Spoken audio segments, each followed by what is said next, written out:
Buat kalian yang masih gambar bunga kayak gini, aku tunjukin cara gambar bunga yang bener. Pertama-tama, kalian buat sketsa bunganya terlebih dahulu. Nggak harus perfect, tapi sesuai dengan referensi yang kalian tiru. Setelah selesai, perjelas gambar kalian menggunakan spidol hitam ataupun alat-alat lainnya. Setelah selesai, tambahkan value atau shadow ke gambar kalian agar lebih menarik dan hidup. Nanti hasilnya akan cepat kelihatan. Gimana? Kalian masih gambar orang kayak gini, aku tunjukin cara gambar orang yang bener. Pertama, kalian buat sketsa gambar orangnya terlebih dahulu. Nah, untuk sketsanya ini, kalian sesuai dengan referensi yang kalian tiru. Setelah itu, kalian perjelas gambarnya menggunakan pensil 4B atau 8B atau spidol hitam.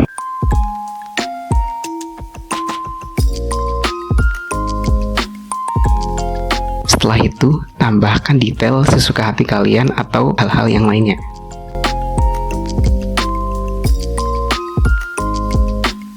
Setelah itu semua kamu lakukan, hasilnya akan cepat kelihatan. Gimana? Kalian masih gambar gini-gini aja. Tahukah kalian, menggambar itu bukan cuma hobi modern. Ini adalah bahasa tertua manusia, alat untuk bercerita dan memahami dunia. Bahkan sebelum kita mengenal tulisan, sejak zaman purba, kita sudah membuat sketsa. Para master seperti Rembrandt atau coba kalian lihat lukisan mereka dan belajar dari mereka, amati lukisan mereka dan buat sebagai inspirasi. Biarkan pensilmu bergerak bebas, tangkap gerakan, tangkap perasaan. Ini adalah cara otakmu berpikir secara visual. Nah, untuk yang terakhir adalah gambar dalam warisan luar biasa yang terus kita bawa. Setiap garis yang kamu buat hari ini adalah kelanjutan dari cerita panjang itu. Jadi jangan ragu untuk bereksperimen, untuk bercerita, dan untuk meninggal. Selamat mencoba. Kalian bingung mau gambar apa? Kali ini aku akan menunjukkan kepada kalian cara agar tidak bingung dalam menggambar. Pernahkah kalian merasa seperti tersesat di lautan ide saat ingin menggambar? Mulai dari mana? Rasa bingung itu sebenarnya normal. Ada 3 cara jitu untuk mengatasinya dan membuat proses gambar menjadi lebih lancar.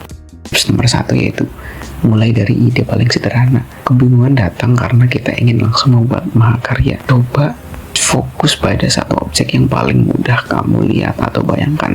Bisa cangkir di mejamu, tanaman kecil, atau bahkan jarimu sendiri. Dengan memulai dari hal kecil, kamu momentum dan merasa percaya diri untuk ide-ide yang lebih besar.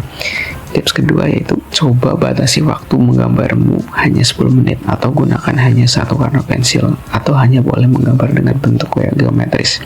Batasan ini akan memaksa otakmu untuk jadi lebih kreatif dan fokus daripada tersesat dalam pilihan yang tak terbatas. Tips nomor 3 yaitu percayakan pada proses. Kebingungan seringkali muncul karena kita terlalu khawatir dengan hasil akhirnya. Nah, itulah tips-tips dari saya. Gimana? Saya sekarang akan menjelaskan berbagai tips dalam menggambar sesuatu.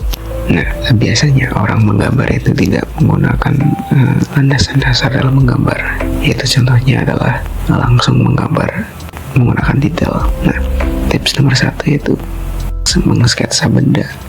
Jangan hanya mengsketsa bendanya, tapi bayangkan Anda merasakan benda tersebut. Tips nomor 2 yaitu tunjukkan sketsa yang awalnya ragu, lalu perlahan garis-garisnya menjadi lebih tegas dan ekspresif. Kesalahan adalah bagian dari proses kreatifmu. Jadi tarik nafas, ambil pensilmu, dan biarkan imajinasimu mengalir.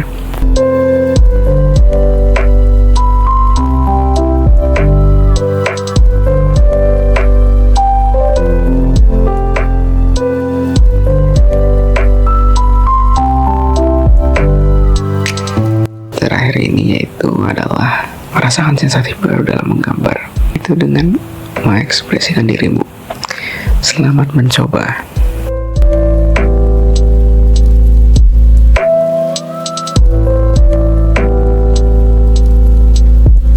Kalian masih gambar gini-gini aja. Kali ini aku mau tunjukin cara menangani art block pada diri kalian. Nah, ada 3 cara ampuh untuk mengusirnya. Nomor 1 yaitu istirahat dan isi ulang. Otakmu butuh istirahat, jangan dipaksa. Lakukan apapun yang bisa mengisi ulang energimu dan memberi perspektif baru. Inspirasi seringkali datang saat kamu tidak mencarinya dengan keras. Tips nomor 2, lupakan hasil yang sempurna.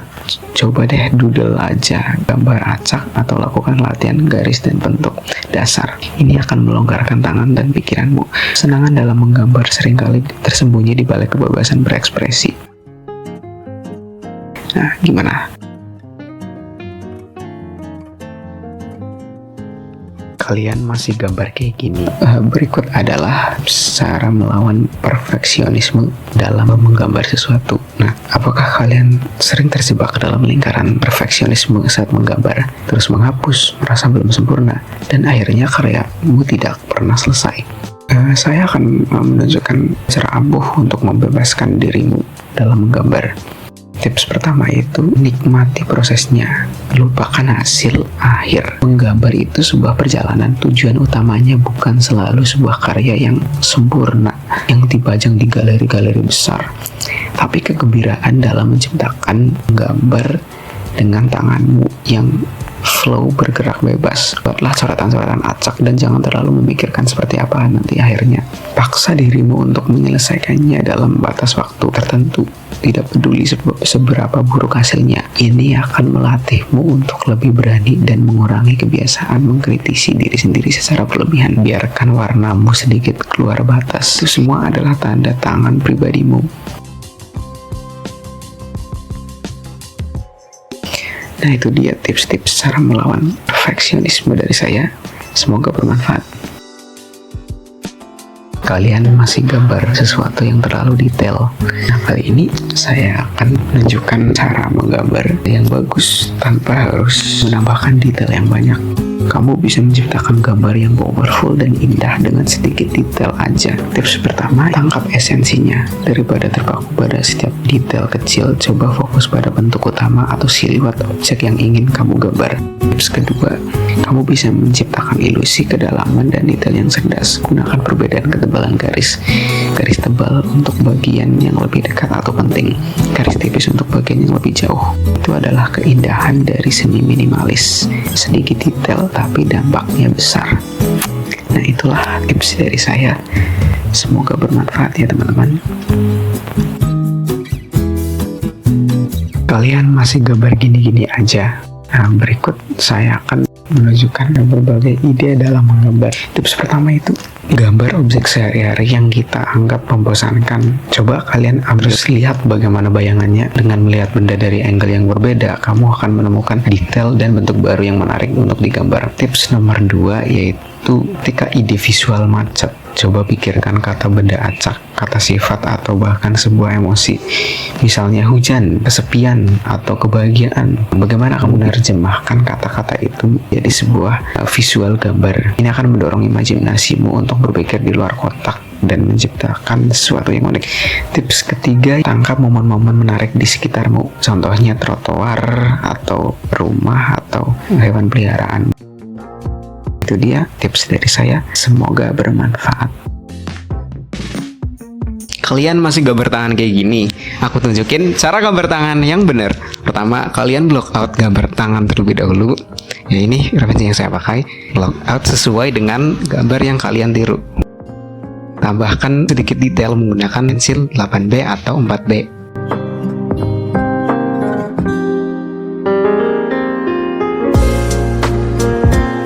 Tambahkan lagi shadow atau value. Setelah selesai, kalian tambahkan detail lagi menggunakan pensil 8B. Kalian lakukan itu